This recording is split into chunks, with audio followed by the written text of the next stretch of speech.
नमस्कार सभी को। मैं श्रवण चौधरी और आप सभी का इम्पैक्ट एकेडमी के यूट्यूब चैनल पे स्वागत करता हूँ। हम लोग जो केमिस्ट्री के जो है वो बेसिक फंडामेंटल कंसेप्ट जो है ना वो स्टार्ट करने वाले हैं।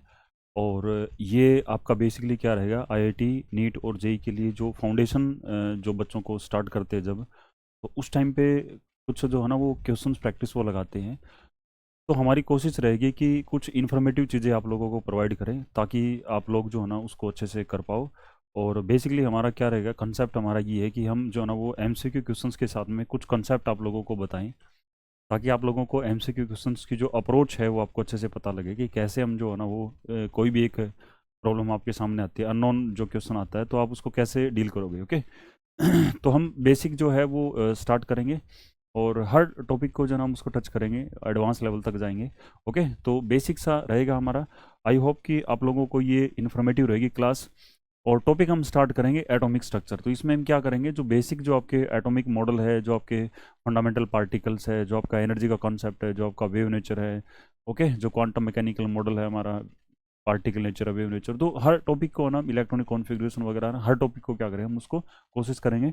एनसीईआरटी से भी चीज़ें उठाएंगे और दूसरे जो आपके क्वेश्चंस है ना, मिक्स सा रहेगा हमारा। ओके, तो हम क्लास को स्टार्ट करते हैं। तो पहला एमसीक्यू क्वेश्चन हमारा, among the flowing group which is represent the collection of isoelectronic species, है ना। आपसे ये पूछा गया कि इनमें से ना आइसोइलेक्ट्रॉनिक स्पीसीज कौन से हमारे। तो आइसोइलेक्ट्रॉनिक स्पीसीज आप लोगों को ना बताया जाता है डेफिनेशन जब आपको थ्योरेटिकल पोर्शन पढ़ाया जाता है।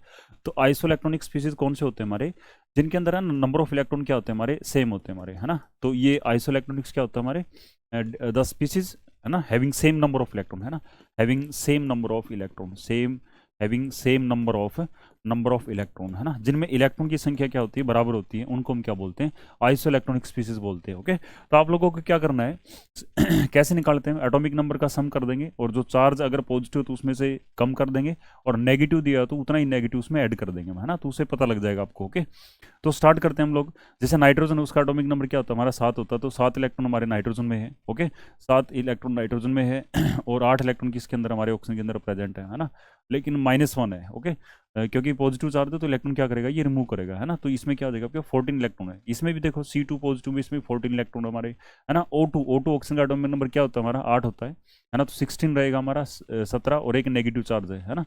16 और एक नेगेटिव चार्ज है तो 17 हो जाएंगे हमारे।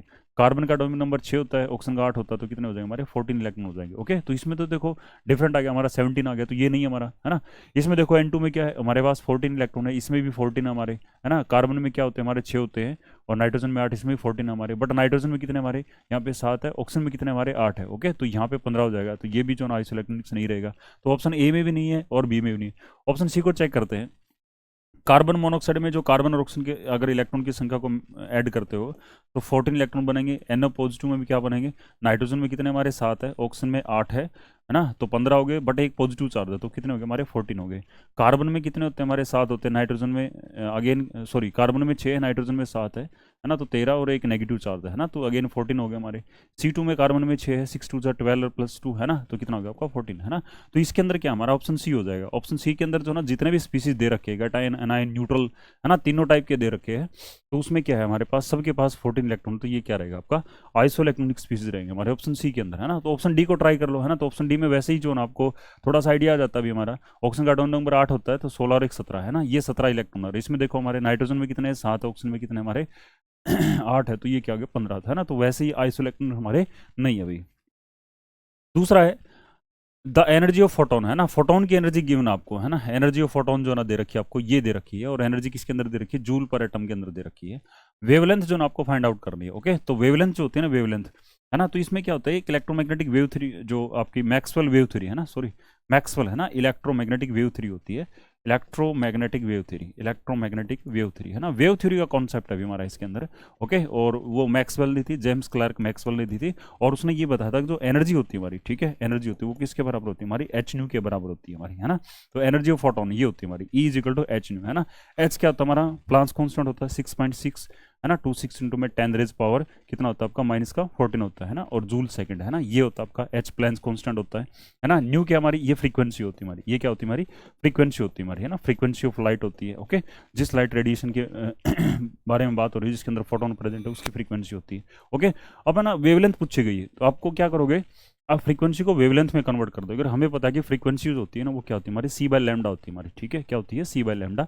लैम्डा क्या होती है वेवलेंथ होती है, सी क्या होती है स्पीड ऑफ लाइट, है ना, इसकी वैल्यू क्या होती है 3 इंटू में 10⁻8 मीटर पर सेकंड, है ना, ये क्या होती है हमारी स्पीड ऑफ लाइट होती है। तो लैम्डा यहाँ से क्या निकलेगा, लैम्डा किसके बराबर होगा आपका सी बाई क्या हो जाएगा आपका सी बाई फ्रीक्वेंसी हो जाएगा आपका, क्या हो जाएगा सी बाई फ्रीक्वेंसी हो जाएगा, ठीक है। तो यहाँ से क्या निकालना है आपको, लैम्डा निकालना है, ठीक है।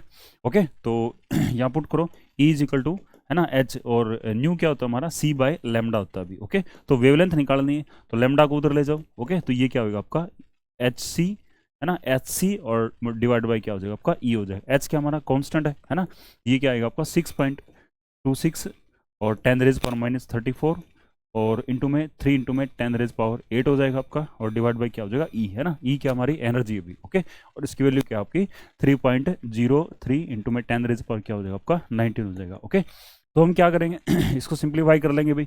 ओके, ये पावर जो ना ऊपर जाएगी आपकी, इसको ऐड कर देंगे तो 10 कितना बचेगा आपका, ये 26 बचेगा, और माइनस का 26 ऊपर बचेगा, फिर ये माइनस वाला ऊपर जाएगा, प्लस का 19 हो जाएगा, तो 10⁻⁻7 बचेगा आपका। ओके, और बाकी जो नंबर बचेगा आपका क्या होगा, ये 3 ऑलमोस्ट इसे कैंसिल हो जाएगा, तो 1.01 हो जाएगा। ओके, तो 6.26 और डिवाइड बाई क्या होगा आपका 1.01। ओके, तो डिवाइड करेंगे अभी हमारा, और ये किस में आएगा आपका मीटर के अंदर आ जाएगा, है ना। तो सिंप्लीफाई करेंगे ना, तो ये वाली जो वैल्यू आएगी आपकी, है ना, तो ये ऑलमोस्ट आपकी आ जाएगी आपकी 6.626।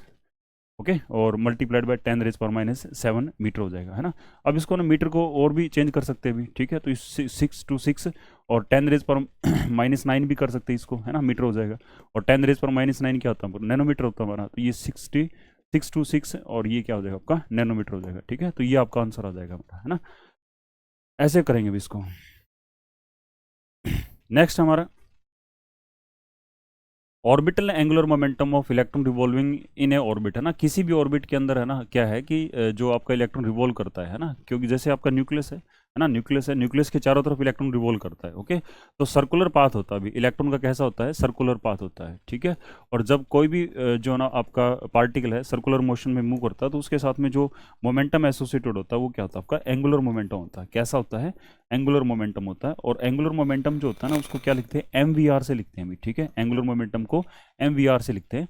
और जो आपका बोहर एटॉमिक मॉडल है उसमें बताया गया था, जो आपका सॉरी हाँ, बोहर एंगुलर मोमेंटम में क्या बताया गया था कि जो एंगुलर मोमेंटम होता है वो क्या होता है NH/2π होता है, ठीक है। और जो आपका क्वांटम मैकेनिकल मॉडल है उसके अंदर भी जो ना एंगुलर मोमेंटम को आपको बताया गया था, क्वांटम मैकेनिकल मॉडल उसके अंदर भी जो है ना आपको एंगुलर मोमेंटम की जो है ना वो वैल्यू बताई जाती है।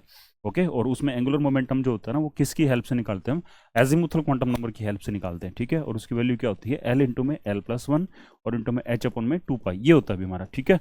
और L क्या है इसमें, L इज द एजीमुथल या एंगुलर मोमेंटम क्वांटम नंबर होता है, ठीक है। क्या होता है एंगुलर मोमेंटम क्वांटम नंबर होता है, ठीक है, एंगुलर मोमेंटम क्वांटम नंबर होता है भी। ओके, और एंगुलर मोमेंटम क्वांटम नंबर को किससे रिप्रेजेंट करते हैं L से, और उसकी वैल्यू 0 होती है किसके लिए S के लिए, और 1 होती है किसके लिए P के लिए, 2 होती है किसके लिए D के लिए, और 3 होती है किसके लिए F के लिए, और 4 होती है SPDFG होता है हमारा, है ना।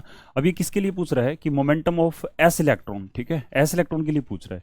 तो S इलेक्ट्रॉन के लिए L की वैल्यू, है ना, एंगुलर मोमेंटम क्वांटम नंबर के लिए L की वैल्यू क्या होती है हमारी 0 होती है, तो 0 होती है तो यहाँ वैल्यू पुट करेंगे 0, है ना। तो एंगुलर मोमेंटम की जो वैल्यू आएगी हमारी, है ना, तो इसमें L 0 इंटू में L 0+1। ओके, तो किसी चीज़ को जब 0 से मल्टीप्लाई करते हैं तो वो वैल्यू क्या होती है हमारी 0। तो कहने का मतलब क्या हुआ कि जो S इलेक्ट्रॉन के लिए जो एंगुलर मोमेंटम क्वांटम नंबर होता है हमारा, ठीक है, वो कितना होता है हमारा 0 होता है अभी, ठीक है। तो ऑप्शन क्या हो जाएगा आपका B हो जाएगा। ओके, नेक्स्ट है in Balmer series of hydrogen atom spectrum which electronic transition will be third line, है ना। आपको क्या है बाल्मर सीरीज की, है ना, जो इलेक्ट्रॉनिक जो ट्रांजिशन हो रही है उसके अंदर क्या है आपको बताना है कि थर्ड लाइन के लिए कौन सी होगी हमारी। ओके, तो ये बेसिकली क्या है अभी हमारे, ये आपका लाइन स्पेक्ट्रम है ना, line spectrum of hydrogen, line spectrum of hydrogen, ठीक है, उसका जो ना वो हाइड्रोजन एटम उसका क्वेश्चन है भी हमारा, ठीक है। तो उसमें बताया जाता है आपको 5 सीरीज आती है हमारी, कौन कौन सी आती है, पहली सीरीज लेमन सीरीज होती है हमारी, ठीक है, लेमन सीरीज होती है हमारी। ओके, और दूसरी क्या होती है हमारी बाल्मर सीरीज होती है हमारी, ठीक है, बाल्मर सीरीज होती है। तीसरी क्या होती है हमारी पासन सीरीज होती है हमारी, ठीक है, पासन सीरीज होती है, ओके। फिर क्या होती है हमारी ब्रैकेट सीरीज होती है भी, ओके, क्या होती है ब्रैकेट सीरीज होती है। और पांचवी जो होती है वो क्या होती है आपकी पी फंड सीरीज होती है हमारी, ठीक है, क्या होती है हमारी पी फंड सीरीज होती है, ओके। तो इसमें आप लोगों को क्या है set of quantum number, sorry set of number पता होना चाहिए, सेट ऑफ कांस्टेंट पता होना चाहिए। और इसमें है ना इनके लिए ना रेबर्ग ने, है ना, रेबर्ग ने फॉर्मूला भी बताया था, है ना, रेबर्ग जो है ना फॉर्मूला भी बताया था। और रेबर्ग ने क्या कहा था कि इनके साथ में है ना जो वेव नंबर एसोसिएटेड है ना इन लाइन के लिए, उनकी वैल्यू को हम निकाल सकते हैं। और वो फॉर्मूला क्या होता है हमारा, ये आर एच और इंटू में 1 बाई क्या होता है हमारा n1 स्क्वेयर, और माइनस में क्या होता है हमारा 1/n2 स्क्वेयर, ओके, और इंटू में क्या होता है आपका जेड स्क्वेयर, ओके। तो ये होता है हमारा है ना पर सेंटीमीटर, है ना।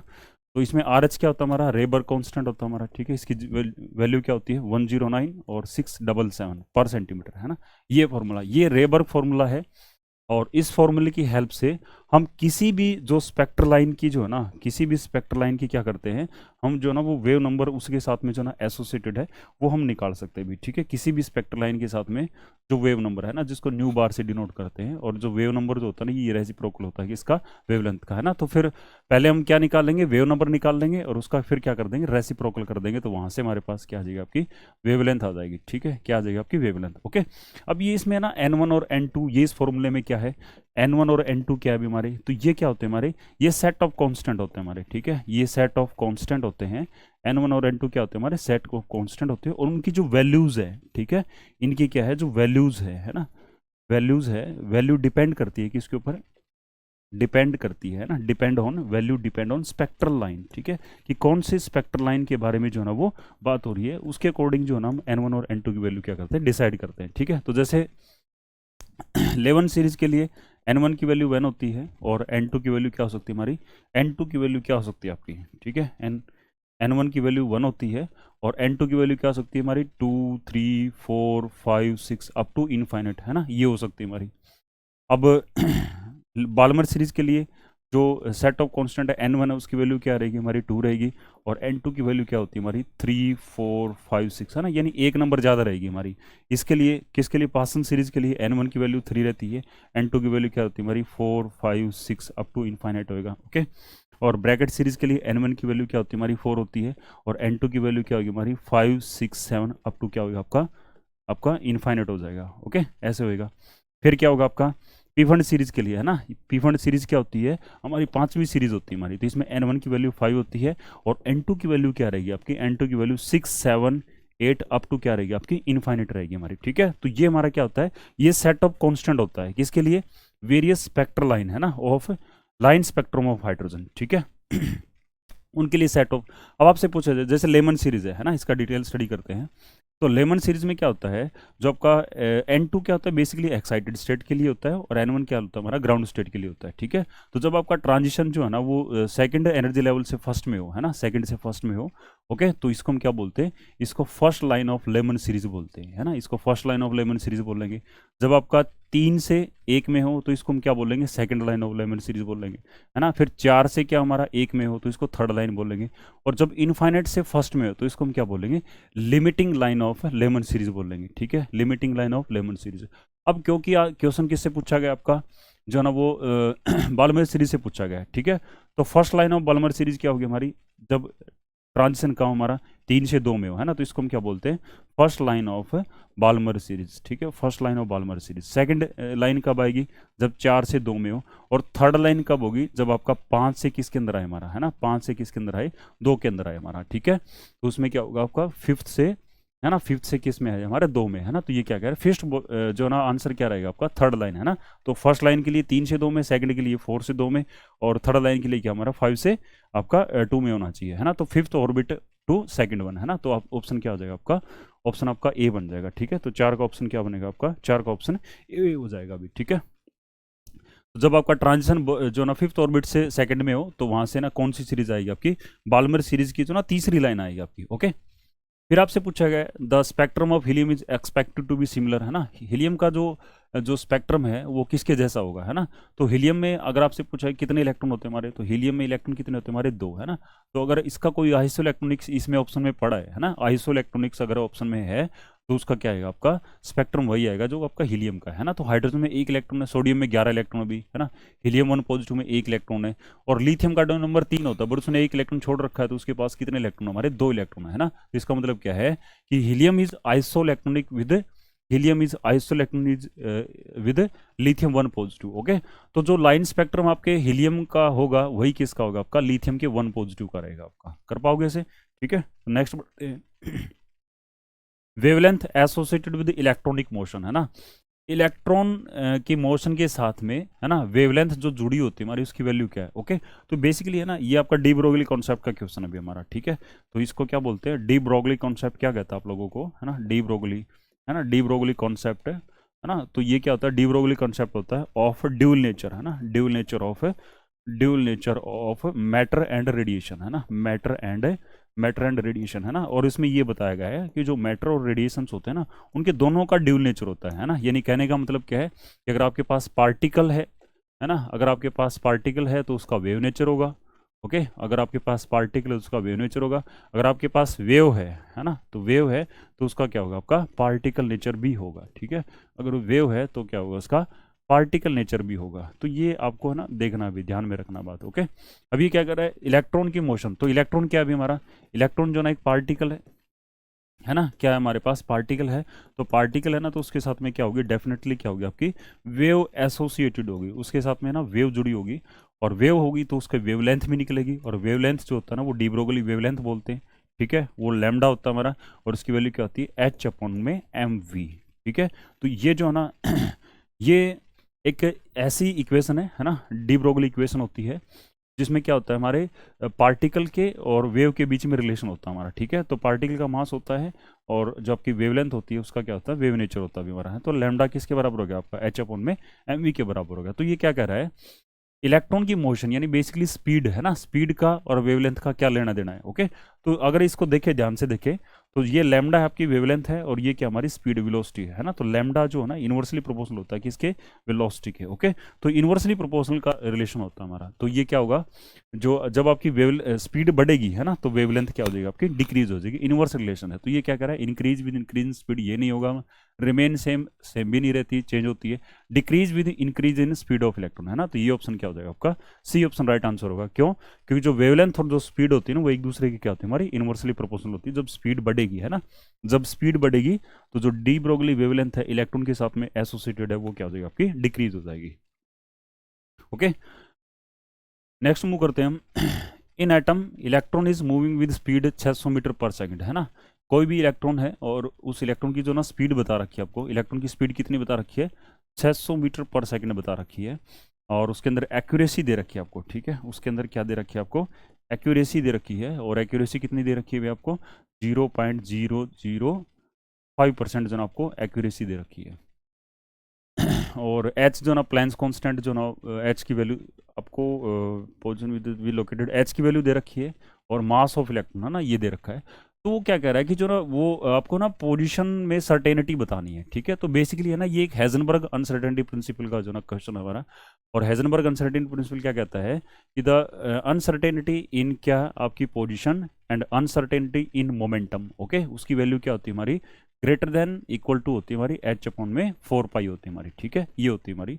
अब न्यूमेरिकल प्रॉब्लम में क्या करते हैं हम, uncertainty in position and uncertainty in momentum, है ना, वो बराबर ले लेते हैं किसके, एच अपॉन में 4 पाई के। ओके, अब ये जो अनसर्टेनिटी इन मोमेंटम आती है वो मास की वजह से तो आती नहीं, वो किसकी वजह से आती है हमारी, वो वेलोसिटी की वजह से आती है। तो डेल्टा पी है ना, डेल्टा पी उसकी वैल्यू क्या होती है, एम डेल्टा वी होती है। तो डेल्टा एक्स वो किसके बराबर हो जाएगा आपका, है ना, डेल्टा पी क्या हमारा, एम डेल्टा वी के बराबर है, ठीक है। तो ये आएगा आपका एच अपॉन में क्या हो जाएगा, आपका 4 पाई हो जाएगा। ओके, तो अब आपको क्या है, अनसर्टेनिटी दे रखी है किसके अंदर, वेलोसिटी में, है ना, सॉरी वेलोसिटी दे रखी है, उसके अंदर एक्यूरेसी दे रखी है। तो अनसर्टेनिटी निकाल लेंगे, तो अनसर्टेनिटी है ना क्या बनेगा आपका, डेल्टा वी बन जाएगा, है ना, डेल्टा वी बन जाएगा अभी, है ना। अनसर्टेनिटी क्या बन जाएगी आपकी, डेल्टा वी बन जाएगी। वो क्या आएगी आपकी, जो वेलोसिटी हमारी कितनी है 600 मीटर पर सेकंड, और अनसर्टेनिटी कितनी हमारी 5 और परसेंट दे रखी है, तो इतने में क्या हो जाएगा आपका 1/100 हो जाएगा, है ना। इसको सिंप्लीफाई कर लेंगे भी, इससे कैंसिल हो जाएगा, है ना। तो 6 को मल्टीप्लाई करेंगे तो कितना आएगा आपका 0.03 हो जाएगा आपका। तो डेल्टा वी, है ना, डेल्टा वी की वैल्यू कितनी आ गई 0.03 आ जाएगी। ओके, तो अब ये वैल्यू पुट कर दो इसके अंदर, है ना।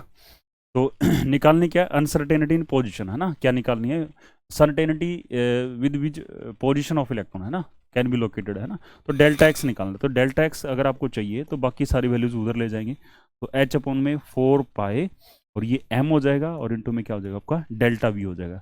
ओके, तो एच की वैल्यू पुट कर देंगे 6.6, है ना, 26 इंटू में 10 रेज पावर, है ना, 10 रेज पर -34 हो जाएगा और डिवाइड बाई 4 इंटू में पाई की वैल्यू 3.14 होती है और मास क्या अभी दे रखा है आपको, है ना भी दे रखा हो तो आपको याद रखना है 9.11 10 रेज पर -31 किलोग्राम।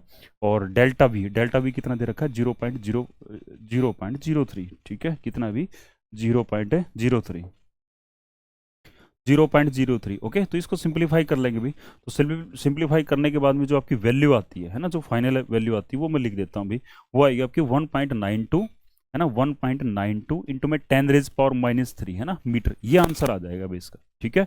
ये वैल्यूज हो जाएगी किसकी, आपकी अनसर्टेनिटी इन क्या हो जाएगा आपकी पोजीशन हो जाएगी, तो इसका वैल्यू क्या हो जाएगा आपकी, आंसर आ जाएगा आपका बी आंसर आ जाएगा भी, ठीक है। Okay, next an electron has principal quantum number 3, किसी भी इलेक्ट्रॉन के लिए ना प्रिंसिपल क्वांटम नहीं, तो ये क्वांटम मैकेनिकल मॉडल जो प्रेजेंट एटॉमिक मॉडल है उसका क्वेश्चन है अभी। प्रिंसिपल क्वांटम नंबर आपको 3 दे रखा है, वो क्या पूछ रहा है कि नंबर ऑफ सब सेल, है ना, उसमें सब सेल बताओ और नंबर ऑफ ऑर्बिटल्स बताने हैं, ठीक है। तो क्या होता है, जो प्रिंसिपल क्वांटम नंबर होता है ना वो एन से रिप्रेजेंट करते हैं, और फिर हमारे पास क्या होता है एजीमुथल क्वांटम नंबर होता है ना, दूसरा क्या होता है हमारा एक तो होता है प्रिंसिपल क्वांटम नंबर, फर्स्ट क्या होता है आपका प्रिंसिपल क्वांटम नंबर होता है, ओके, जिसको हम एन से डिनोट करते हैं। फिर दूसरा होता है हमारा क्या एजीमुथल क्वांटम नंबर, क्या होता है आपका एजीमुथल क्वांटम नंबर, ठीक है, एजीमुथल क्वांटम नंबर, ओके। और तीसरा होता है हमारे पास क्या, वो होता है एम, है ना, वो होता है मैग्नेटिक क्वांटम नंबर, क्या होता है आपका मैग्नेटिक क्वांटम नंबर होता है, मैग्नेटिक क्वांटम नंबर होता है। और चौथा जो क्वांटम नंबर होता है वो क्या होता है हमारा एस, जिसको हम क्या बोलते हैं स्पिन क्वांटम नंबर, ओके। तो जो आपका प्रिंसिपल क्वांटम नंबर है ये आपको बताएगा नंबर ऑफ एनर्जी लेवल्स, ठीक है, number of energy level, okay. ये किसके बारे में बताएगा, नंबर ऑफ एनर्जी लेवल, या फिर क्या एनर्जी लेवल को हम आगे जाके किसका नाम दे देते हैं, शेल्स का नाम दे देते हैं, ठीक है। फिर है ना आपको क्या बताएगा, जो दूसरा एजीमुथल क्वांटम नंबर है ना, ये नंबर ऑफ सब एनर्जी लेवल बताएगा, है ना, नंबर ऑफ सब एनर्जी लेवल, यानी जो मेन एनर्जी लेवल होता है, ठीक है, मेन एनर्जी लेवल होता है, मुख्य एनर्जी लेवल होता है, उसमें आगे जाके सब एनर्जी लेवल होते हैं, है ना, नंबर ऑफ सब एनर्जी लेवल, ओके, सब एनर्जी लेवल्स। तो ये जो सब एनर्जी लेवल्स है ना, ये क्या होते हैं हमारे सब सेल्स होते हैं हमारे, ठीक है, क्या होते हैं सब सेल्स होते हैं। फिर क्या होता है तीसरा, जो क्या आपका मैग्नेटिक क्वांटम नंबर है ना, ये क्या बताएगा, ये ओरिएंटेशन बताएगा, ओके, ओरिएंटेशन, है ना, ओरिएंटेशन अराउंड अराउंड न्यूक्लियाई, है ना, अराउंड न्यूक्लियस भी बोल देते हैं, अराउंड न्यूक्लियस, वेयर, है ना, where probability of finding electron is maximum, है ना, प्रोबेबिलिटी ऑफ फाइंडिंग इलेक्ट्रॉन, है ना, finding electron is maximum, okay, जहाँ पे प्रोबेबिलिटी ऑफ फाइंडिंग इलेक्ट्रॉन क्या होती है हमारी मैक्सिमम होती है। और ये सारी जो आपकी डेफिनेशन है ना, the orientation where probability of finding electron is maximum, उसको हम क्या बोलते हैं ऑर्बिटल बोलते हैं, क्या बोलते हैं उसको ऑर्बिटल बोलते हैं। यानी बेसिकली क्या हुआ, आपको नंबर ऑफ ऑर्बिटल्स के बारे में बताएगा, number of orientation means number of orbitals, है ना, नंबर ऑफ ऑर्बिटल्स के बारे में बताएगा। और जो आपका क्या है एस है ना, ये क्या आपका स्पिन क्वांटम नंबर होता है हमारा, ठीक है। तो ये क्या बताता है आपको डायरेक्शन ऑफ स्पिनिंग इलेक्ट्रॉन, है ना, क्या बताता है आपको direction of spinning electron, okay, direction of spinning electron, okay, या direction of spinning electron mean electron आपका क्लॉकवाइज घूम रहा है ऑर्बिटल में या फिर एंटी क्लॉकवाइज, ठीक है। और उस चीज से ना आपको हेल्प मिलती है ना, किस चीज की हेल्प मिलती है in prediction of, okay, in prediction of क्या मैग्नेटिक बिहेवियर, है ना, magnetic behaviour of substance, okay, magnetic behaviour of substance, किसी भी सब्सटेंस के मैग्नेटिक बिहेवियर को प्रिडिक्ट करने में हमारी हेल्प मिलती है किससे आपके स्पिन क्वांटम नंबर से, ठीक है। तो बेसिकली आप लोगों से क्या पूछा गया है नंबर ऑफ सब सेल्स, ठीक है। तो किसी भी सेल के अंदर कितने सब सेल होते हैं, मैं इसमें एक चीज ऐड कर ठीक है। तो नंबर ऑफ सब सेल इन एनी सेल, किसी भी शेल में कितने सब सेल होंगे, जितना कि उस सेल का प्रिंसिपल क्वांटम नंबर है। ओके, तो प्रिंसिपल क्वांटम नंबर क्या हमारा n है ना। यानी कहने का मतलब क्या है कि पहले सेल में, है ना, पहले सेल में एक ही सब सेल होता है हमारा, ठीक है, क्योंकि एल की वैल्यू क्या होती है हमारी 0। अच्छा, आपको पता भी होना चाहिए जो एल की वैल्यू किस पे डिपेंड करती है हमारी, है ना, तो एल की वैल्यू जो होती है ना एन पे डिपेंड करती है, और ये क्या होती है हमारी 0 to n-1 होती है हमारी। ओके, अब है ना एन की वैल्यू 1 है। ओके, तो एल की वैल्यू भी क्या रहेगी आपकी 0 to 1-1, यानी 0 to 1 यानी 0 to 0 मीन 0, है ना, तो क्या रहेगा आपका एस, यानी एक ही सब सेल होगा आपका। अब एन की वैल्यू 2 यानी दूसरे सेल की बात आ गई, है ना, तो उसके लिए एल की वैल्यू 0 to 2-1, है ना, 0 होगी, एक क्या होगी आपकी 1 होगी। तो इसमें कितने सब सेल हो गए हमारे, 0 की 2 वैल्यू होगी, सॉरी एल की 2 वैल्यूज होगी, तो हमारे पास 2 सब सेल हो गए हमारे, कौन कौन से, एस और पी, है ना। और फिर एन की वैल्यू 3 हो, यानी तीसरे सेल की बात हो रही है, तो तीसरे सेल में कितने सब सेल्स हो गए, वो डिपेंड करेगी एल की कितनी वैल्यूज आती है हमारी। तो एल की जितनी वैल्यू आएगी उतने क्या हो जाएंगे नंबर ऑफ सब सेल, तो 0 to 3-1, यानी 0 to 3-1 0 to 2, यानी 0 to 2 मतलब 0 1 2। ओके, तो तीन सब सेल हो जाएंगे हमारे, कौन कौन सा, एस हो जाएगा, पी हो जाएगा, और क्या हो जाएगा आपका डी। अब इनमें फर्क क्या है अभी हमारा, है ना, तो ये तो पहले सेल है, ठीक है, ये दूसरे सेल की बात हो रही है हमारी, ठीक है, और ये किसकी बात हो रही है हमारी, तीसरे सेल की। तो पहले सेल में एक ही सब सेल, कैसे पता लगेगा कि 1s हो जाएगा। दूसरे सेल में 2 सब सेल, क्यों, क्योंकि एल की 2 वैल्यूज आ रही है, कौन कौन सा हो जाएगा 2s और 2p, क्योंकि इनकी एनर्जी का भी डिफरेंस होता है ना। तो ये पहले सेल का है, ये दूसरे सेल का एस सब सेल है। फिर तीसरे सेल की बात आ रही है, तीसरे सेल में 3 सब सेल, ठीक है, कैसे बताओगे, 3s हो जाएगा, 3p हो जाएगा, क्या हो जाएगा आपका 3d हो जाएगा। ऐसे ही अगर चौथा सेल है उसमें क्या हो जाए, 4 सब सेल हो जाएंगे, ठीक है। अगर आपके पास क्या है, फोर्थ सेल है ना, फोर्थ सेल एन की वैल्यू क्या होगी हमारी 4 हो जाएगी, तो एल की वैल्यू कितनी हो जाएगी 0 1 2 और 3, है ना। तो ये क्या हो जाएगा एस पी डी और एफ हो जाएगा, है ना, 4s 4p 4d और क्या हो जाएगा आपका 4f, है ना। तो अब ये क्या पूछ रहा है, ये पूछ रहा है कि आपका क्वांटम नंबर 3 है, तो उसमें सेल बताओ कितने होंगे, तो सेल कितने होंगे उसमें, तीन सब सेल कितने होंगे उसमें, है ना, तो सब सेल कितने हो जाएंगे हमारे उसमें, सब सेल जो है ना आपके 3 होंगे, है ना, सब सेल कितने हो गए हमारे उसमें 3 हो जाएंगे, ठीक है। उसमें क्या पूछ रहा है ऑर्बिटल्स, ठीक है, तो ऑर्बिटल के लिए ना, ऑर्बिटल के लिए, है ना, उसके लिए भी एक फॉर्मूला है क्या, कि नंबर ऑफ ऑर्बिटल, है ना, नंबर ऑफ ऑर्बिटल, है ना, number of orbital in any any सब सेल, ठीक है, number of orbital in any सब सेल, वो क्या होता है हमारा 12+1 होता है, ठीक है, क्या होता है 12+1, है ना। तो इसमें कितने हो जाएंगे हमारे, ओके, तो इसमें देखो तीसरा सेल है, तो तीसरे सेल में देखो सब सेल कितने होंगे, तीसरे सेल में सब सेल, ठीक है, तो तीसरा सेल ये हो गया, है ना, उसमें 3 सब सेल हो गए। और ऑर्बिटल देखो, एस में क्या होता है हमारा एक ही ऑर्बिटल है, पी में कितने होते हैं हमारे 3 ऑर्बिटल होते हैं, कौन कौन से 3px 3py और 3pz हो जाएगा। और इसमें डी में, है ना, तो क्या हो जाएगा आपका 3dxy और 3dyz हो जाएगा, है ना, और क्या होगा आपका 3dzx होगा, ओके, और 3d x² - y² और क्या हो जाएगा आपका 3dz² हो जाएगा। ओके, तो ये क्या हो जाएगा आपका एक ऑर्बिटल ये रहा, 3 ये कितने हो गए 4 हो गए, है ना, 4 और 5 कितने हो गए हमारे 9 हो जाएंगे हमारे, है ना। तो जो आपका तीसरा सेल है उसमें नंबर ऑफ ऑर्बिटल्स कितने हमारे, नंबर ऑफ ऑर्बिटल्स, ठीक है, तो नंबर ऑफ ऑर्बिटल कितने हो जाएंगे उसमें आपके 9 हो जाएंगे, ठीक है, कितने हो जाएंगे 9। ओके, तो ये डायरेक्ट फॉर्मूला आ गया किस चीज़ का, कि नंबर ऑफ ऑर्बिटल, है ना, number of orbital in any cell, okay, in any cell, ठीक है, number of orbital in any cell, ये कितना हो जाएगा आपका n² हो जाएगा। और ऐसे ही जो नाम नंबर ऑफ इलेक्ट्रॉन भी निकाल सकते हैं, number of electrons in any cell, है ना, number of electron in any cell, उसका फॉर्मूला क्या होता है हमारा 2n² होता है हमारा, ठीक है। तो इसमें क्या हो जाएगा आपका सब सेल 3 आगे, और जो ऑर्बिटल्स कितने आ गए हमारे 9 आ जाएंगे हमारे, ठीक है। तो 3 और 9 का कॉम्बिनेशन का है हमारे, ओके, क्या हो जाएगा आपका ऑप्शन सी हो जाएगा अभी, ठीक है। तो 8 का ऑप्शन क्या रहेगा आपका सी रहेगा।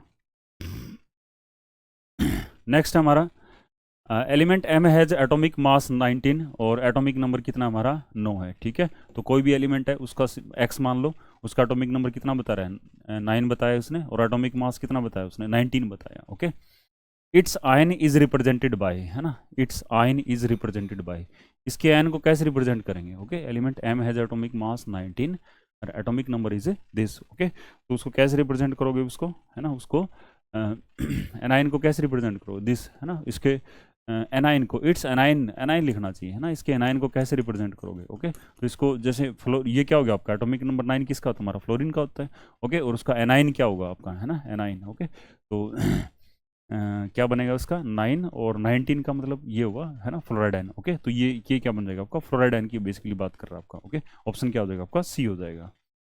विच is the following element outer most last electron in magnetic quantum number M की वैल्यू क्या हमारी 0 है, ठीक है। तो एम की वैल्यू 0 है, तो उसमें ना आपका लास्ट जो ना वो क्वांटम नंबर है ना, मैग्नेटिक क्वांटम नंबर है, एम की वैल्यू 0 किसके लिए होती है ना, एम की वैल्यू 0 है ना, एम की वैल्यू 0 किसके लिए होती है हमारी, एस के लिए होती है हमारी, ठीक है।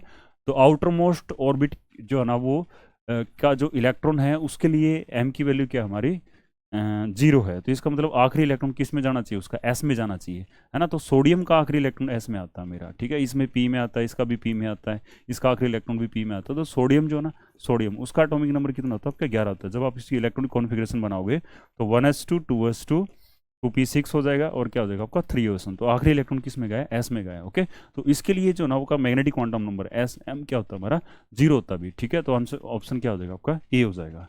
नेक्स्ट है the radius of nucleus is related to mass number. अब क्या होता है अभी देखो, है ना, ये बोहर एटॉमिक मॉडल, सॉरी जो रदरफोर्ड एटॉमिक मॉडल है ना वहीं से आता है इसका फॉर्मूला। तो रदरफोर्ड एटॉमिक मॉडल ये कहता है कि किसी भी एटम की रेडियस है ना उसका उसके मास से क्या रिलेशन होता है। तो उसका ये रिलेशन होता है R is equal to R nought into में ए की पावर क्या होता है हमारा 1/3, ये होता है अभी हमारा, ठीक है। कि जैसे जैसे आपका क्या होता है एटॉमिक मास बढ़ता है, यानी उसमें number of proton number of neutrons की संख्या बढ़ती है, तो वैसे वैसे एटॉमिक रेडियस भी क्या हो जाएगी आपकी बढ़ जाएगी, ठीक है। तो उसका जो ना वो कहता है कि फिर क्या रिलेशन होता है, ठीक है। तो उसका ये फॉर्मूला बनता है अभी आपका R is equal to R nought into में ए की पावर 1/3, है ना। तो ऑप्शन क्या हो जाएगा आपका, ऑप्शन डी हो जाएगा। अभी ये आर नोट क्या अभी, ठीक है। तो आर नोट है ना, इसकी वैल्यू 1.4 इंटू में 10⁻⁻13 मीटर होती है हमारी, ठीक है। 13 मीटर होती है हमारी, ओके, सॉरी सेंटीमीटर होती है हमारी, ठीक है, सेंटीमीटर होती है, ओके। तो ये जो ना आर नोट है ना।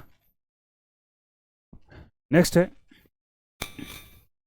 Bohr orbit for hydrogen atom n is equal to 1 approximately this radius of first excited state, है ना, radius of first excited state. अब ना देखो क्या कह रहा है अभी, अब ना आपको पता होना चाहिए कि जो बोहर ने है ना nth रेडियस nth ऑर्बिट की ना रेडियस निकालने का फॉर्मूला दिया था, तो वो क्या था हमारा R N is equal to R nought into में एन स्क्र बाय जेड होता है हमारा, ठीक है, एन स्क्र बाय जेड होता है अभी। अब ये क्या कह रहा है कि ना ये किसकी बात कर रहा है, अभी हाइड्रोजन एटम की बात कर रहा है। तो हाइड्रोजन एटम में जेड की वैल्यू क्या होती है हमारी 1 होती है हमारी, ओके। और उसने ना आर नोट है ना, आर नोट जो फर्स्ट ऑर्बिट की दे रखी है अभी, है ना, फर्स्ट ऑर्बिट की दे रखी है उसने, यानी बेसिकली ये वाली वैल्यू आर नोट ये कितने बता रखी इसने 0.53 और एंगस्ट्रॉम बता रखी है। अब 1 एंगस्ट्रॉम जो होता है ना हमारा वो किसके बराबर होता है 10⁻⁻10 मीटर के बराबर होता है। तो ये वैल्यू पुट कर दी इसमें, तो आर नोट किसके बराबर हो जाएगा आपका 0.53, है ना, इंटू में क्या हो जाएगा आपका 10⁻⁻10 मीटर, है ना, यानी रेडियस आर नोट हमने मीटर में ले आए, ओके। अभी क्या कह रहा है कि radius of first excited state, है ना। तो फर्स्ट एक्साइटेड स्टेट का मतलब क्या हुआ भाई, देखो ये आपका न्यूक्लियस है ना, ये फर्स्ट एनर्जी लेवल है, ये सेकंड एनर्जी लेवल है, ये थर्ड हो जाएगा, ये फोर्थ एनर्जी लेवल, ये फिफ्थ है ना। एन की वैल्यू क्या होती है, इसके लिए 1 होती है, इसके लिए 2 होती है ना, इसके लिए 3 होती है, इसके लिए 4 हो जाएगी, इसके लिए 5 होगी। अभी क्या कह रहा है कि जो हाइड्रोजन एटम की है ना, तो हाइड्रोजन एटम में क्या होता है, पहला सेल क्या होता है उसकी ग्राउंड स्टेट होती है हमारी, ठीक है। और जो दूसरा सेल होता है ना, दूसरा सेल उसमें क्या होता है इलेक्ट्रॉन जंप करता है। तो इसका मतलब क्या हुआ कि वो फर्स्ट एक्साइटेड स्टेट बनती है हमारी, ठीक है। अब इलेक्ट्रॉन जो ना उससे अगले में जंप कर जाए, तीसरे में चले जाए, तो वो सेकंड एक्साइटेड स्टेट बन जाती है हमारी, ठीक है। अब चौथे में चला जाए तो वो क्या बन जाएगी थर्ड एक्साइटेड स्टेट बन जाएगी आपकी, है ना। और पांचवें में चले जाए तो वो क्या बन जाएगी आपकी फोर्थ, है ना, फोर्थ एक्साइटेड स्टेट बन जाएगी। अब ये किसकी पूछ रहा है, ये कह रहा है कि रेडियस बताइए फर्स्ट एक्साइटेड स्टेट की। तो कहने का मतलब क्या कि इलेक्ट्रॉन है ना वो आपका ग्राउंड स्टेट से फर्स्ट एक्साइटेड स्टेट यानी किस में गया है हमारा सेकंड ऑर्बिट में गया है, ठीक है, किस में गया है सेकंड ऑर्बिट में। और ऑर्बिट का क्या रिलेशन होता है अभी हमारा रेडियस का, है ना, तो वो कहता है कि डायरेक्टली प्रोपोर्शनल होती है हमारी, ठीक है। Radius of nth orbit is directly proportional to क्या होती है हमारी एन स्क्वायर होती है हमारी, ठीक है। तो वैल्यू पुट कर देंगे भाई R2, है ना, यानी कहने का मतलब क्या है कि सेकंड ऑर्बिट की रेडियस की बात कर रहा है, ओके। तो आर नोट की वैल्यू क्या है हमारी 0.53 इंटू में 10⁻⁻10, ओके। और इंटू में एन स्क्वायर मतलब 2 का स्क्वायर क्या होता है हमारा 4 होता है। और जेड क्या होता है हमारा हाइड्रोजन एटम के लिए एटॉमिक नंबर क्या होता है हमारा 1 होता है, ठीक है। तो सिंप्लीफाई कर देंगे भाई, तो ये क्या आएगा आपका 0.53 इंटू में 10⁻⁻10 और इंटू में 2 का स्क्वायर कितना था हमारा 4 होता है भाई, ठीक है। तो ये क्या आ जाएगा आपकी ये रेडियस हो जाएगी क्या आपके first excited state of hydrogen atom. यानी कहने का मतलब क्या हुआ बेसिकली इसका मतलब ये हुआ कि वो सेकंड ऑर्बिट की जो ना रेडियस पूछ रहा था आपको, ठीक है। तो इसको जो न्यूमेरिकल वैल्यू भी इसको सिंप्लीफाई कर लेंगे भी वो आ जाएगी आपकी, ओके। तो कहने का मतलब इसको 4 से मल्टीप्लाई करना है अभी, 4 से मल्टीप्लाई करेंगे तो अप्रोक्सीमेट कितना आएगा अभी इसको 212, ठीक है। तो 212 मतलब 2.12 इंटू में क्या हो जाएगा आपका 212, है ना, 10⁻⁻10 ही रहेगा अभी आपका, ठीक है।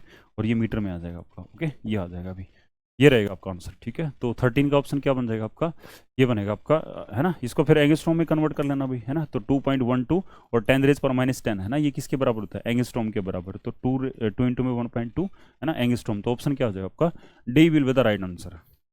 Next, if the principal quantum number of atom is 3 then angular momentum is, है ना। एंगुलर मोमेंटम पूछ रहा है, यानी प्रिंसिपल क्वांटम नंबर की वैल्यू बता रहा है और एंगुलर मोमेंटम क्वांटम नंबर की वैल्यू आपसे पूछ रहा है। ओके, तो ये बेसिकली फिर जो ना क्वांटम मैकेनिकल मॉडल पे चली गई बात, जिसमें 4 क्वांटम नंबर बताए गए आपको, principal, azimuthal quantum number, magnetic quantum number और स्पिन क्वांटम नंबर आपको बताए गए। तो इसमें ना प्रिंसिपल क्वांटम नंबर एन की वैल्यू इसने 3 बताई है। तो कह रहा है कि एल की, है ना, एंगुलर मोमेंटम क्वांटम नंबर क्या होता है हमारा, एल। एल की कितनी वैल्यू पॉसिबल है, तो एल की कितनी पॉसिबल है अभी, है ना, 0 to n-1 पॉसिबल होती है, ठीक है। ओके, 0 to n-1, इन 0 लेना है और n-1 तक जाना है। अब n की वैल्यू 3 है ना, तो l की वैल्यू 0 to, है ना, 3-1 रहेगी, यानी 0 to 2 रहेगी, है ना। तो 0 से 2 रहने का मतलब 0 रहेगी, 1 रहेगी, क्या रहेगी आपकी 2 रहेगी, है ना। तो 0 1 2 रहेगी, है ना। तो ऑप्शन में क्या है, 0 भी है, 1 भी है और 2 भी है। तो ये सारी वैल्यूज पॉसिबल है ना। तो 13 का क्या हो जाएगा आपका, डी आंसर हो जाएगा। तो ये तीनों वैल्यूज जो है ना वो आपके एजीमुथल क्वांटम नंबर की पॉसिबल है। आगे जो है आपसे क्या पूछेगा, which the following statement is not correct about characteristics of cathode ray, है ना। कैथोड रेज, ठीक है, कैथोड रेज के बारे में कौन सी बात जो है ना वो सही नहीं है, इनकरेक्ट है ना, नॉट करेक्ट। तो ये पूछेगा, they start from cathode and move toward anode, है ना। कैथोड से स्टार्ट होती है ना, यानी नेगेटिव इलेक्ट्रोड से स्टार्ट होती है और वो पॉजिटिव इलेक्ट्रोड की तरफ जाती है। तो ये बात बिल्कुल सही है भाई। They travel in straight line in absence of external magnetic field और इलेक्ट्रिक फील्ड, ये बात भी सही है। जो कैथोड रे होती है ना, उसमें आपको 10th क्लास में बताया जाता है भी, एक कैथोड रे एक्सपेरिमेंट होता है भी, है ना, विलियम क्रूक्स ने जो करवाया था, परफॉर्म करवाया था। ओके, तो वो उसमें बताई जाती है ये सारी चीज़ें। Characteristics of cathode ray do not depend on the material of electrode in cathode rays, ये बात भी सही है कि जब आप, है ना, अलग अलग जो है ना वो मटेरियल की जो है ना वो कैथोड का मटेरियल बनाते हो, तो हर केस में जो होता है ना, वो आपका जो कैथोड रे पार्टिकल प्रोड्यूस होता है ना, वो सेम प्रोड्यूस होता है हमारा। और वो कैसे पता लगा कि जो चार्ज आता है, जो चार्ज बाय मास रेशियो आती है कैथोड रे पार्टिकल की, वो सेम आती है अगर आप मटेरियल को चेंज करते हो तो भी, है ना। जो उसमें डिस्चार्ज ट्यूब के अंदर गैस भरते हो तो भी जो ना कैथोड रे पार्टिकल की जो चार्ज बाय मास रेशियो आती है वो हर केस में क्या आती है हमारी, सेम आती है, ठीक है। और फिर क्या पूछा गया है कि अगले ऑप्शन में क्या बताया, ये ठीक है हमारा, ठीक है। ओके, तो characteristics of cathode ray depend on the nature of gas present in cathode ray, ये बात बिल्कुल गलत है ना। आप अलग अलग टाइप की गैसेस जब उसके अंदर फिलअप करते हो तो हर केस में जो कैथोड रे पार्टिकल के जो कैरेक्टरिस्टिक्स आते हैं वो क्या आते हैं हमारे, सेम आते हैं हमारे, ठीक है, डिफरेंट नहीं होते हमारे, मटेरियल के ऊपर डिपेंड नहीं करती। तो ये चीज़ हमारी क्या है, गलत है अभी, ठीक है। तो ऑप्शन क्या हो जाएगा इसका, डी हो जाएगा। उसके बाद में नेक्स्ट है आइसोटोप ऑफ ऑक्सीजन, ठीक है, ऑक्सीजन के आइसोटोप तो ऑक्सीजन के कौन कौन से होते हैं बीमारी, ऑक्सीजन 16 होता है, 17 होता है, क्या होता है हमारा, 18 होता है क्या होता है हमारा, 16 होता है, 17 होता है, क्या होता है हमारा, 18 होता है। तो ऑप्शन क्या बन जाएगा आपका, ए बन जाएगा। 16 होता है, 17 होता है, क्या होता है हमारा, 18 होता है। तो इनमें आइसोटोप में क्या होता है आप लोगों को पता है अभी, है ना। एटॉमिक नंबर क्या होता है हमारा, सेम होता है ना, सेम एटॉमिक नंबर होता है हमारा, है ना, सेम एटॉमिक नंबर यानी क्या, जेड, है ना, बट डिफरेंट मास नंबर, है ना, but different mass number. Okay, mass number क्या होता है हमारा, मास नंबर क्या होता है हमारा, ये जो होता है वो क्या होता है हमारा, डिफरेंट होता है हमारा, है ना, डिफरेंट होता है अभी, ठीक है। तो atom of same element having different atomic mass, उनको हम क्या कहते हैं, उनको हम क्या बोलते हैं, उनको हम आइसोटॉप्स बोलते हैं। क्या बोलते हैं उनको, आइसोटॉप्स बोलते हैं। ओके, एटॉमिक नंबर तो सेम रहता है बट मास नंबर क्या होता है हमारा, डिफरेंट होता है, उनको हम क्या बोलते हैं, आइसोटॉप्स बोलते हैं। तो ऑप्शन क्या हो जाएगा आपका, A will be the right answer, ठीक है। तो ये this was the first class. Okay, I hope ये आपके लिए इन्फॉर्मेटिव है, आप उसको देखोगे, अच्छे से नोट्स बनाना, ठीक है, और कमेंट करना भी। ओके,